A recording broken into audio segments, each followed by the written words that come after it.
தஞ்சை பிரகதீஸ்வரர் கோயிலை பற்றி நம்ம பார்க்குறோம். தஞ்சை பிரகதீஸ்வரர் அப்படிங்கிறது வந்து தஞ்சை பெருவுடையார் மற்றும் பிரகதீஸ்வரர் கோயில் மற்றும் ராஜராஜேஸ்வரம் அப்படிங்கிற பேரில் அழைக்கப்படுது. கிபி 1003ஆம் ஆண்டு தொடங்கி கிபி 1010ஆம் ஆண்டு அது முடிக்கப்பட்டது. ஸோ கிட்டத்தட்ட 7 வருடங்களாக இடைவெளி விட்டு இந்த கட்டுமான பணி வந்து நடந்திருக்கு. அதாவது கிபி 1003 கிபி 1010 வரை முடிக்கப்பட்டது அப்படின்னு சொல்கிறாங்க. இதில் தஞ்சை பெருவுடையார் மற்றும் ராஜராஜேஸ்வரம் என்ற பெயர் மட்டும்தான் இருந்துச்சு. மராட்டிய மன்னர்கள் வந்த காலத்தில் அவங்க வடமொழி சொற்களால் பிரகதீஸ்வரம் அப்படின்னு இந்த கோயிலை அழைச்சாங்க. ஸோ அதனால் தஞ்சை பிரகதீஸ்வரர் கோயில் என்றும் இதற்கு பேர் வந்துச்சு. இதில் பார்த்திங்கன்னா ராஜராஜேஸ்வரன் ஏன் வந்துச்சு அப்படின்னா கருவறை, அதாவது கடவுள் சந்நிதி இருக்கு இல்லையா, அந்த அறைக்கு பேர் தான் வந்து கருவறை. அது வந்து 90 அடி அகலமும் 90 அடி நீளமும் இருந்துச்சு. அந்த கருவறைக்கு மேலே இருக்கிறது பார்த்தீங்க இல்லையா, கோபுரம்னு அதை சொல்லக்கூடாது.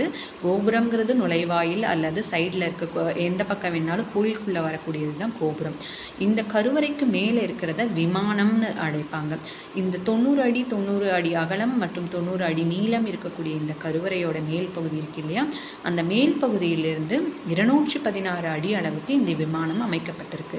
இந்த விமானத்தை வந்து ராஜராஜன் தக்கணமேரு என்று அழைச்சாங்க.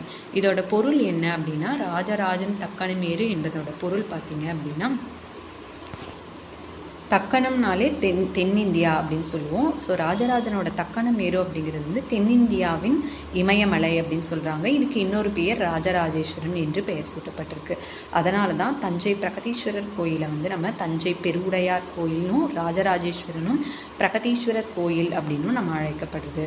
இதில் வந்து 1010ஆம் ஆண்டு கட்டி முடிக்கப்பட்டதுன்னு நம்ம பார்த்தோம் இல்லையா. 1000 ஆண்டுகளுக்கு அப்புறம் இந்த கோயிலுடைய சிறப்புக்காக பெரிய விழா ஒன்று நடந்துச்சு. அதாவது 2010 செப்டம்பர் 25ஆம் நாள் வந்து இந்த கோயிலோட 1000 ஆண்டு விழா மிகச் சிறப்பாக நடைபெற்றது.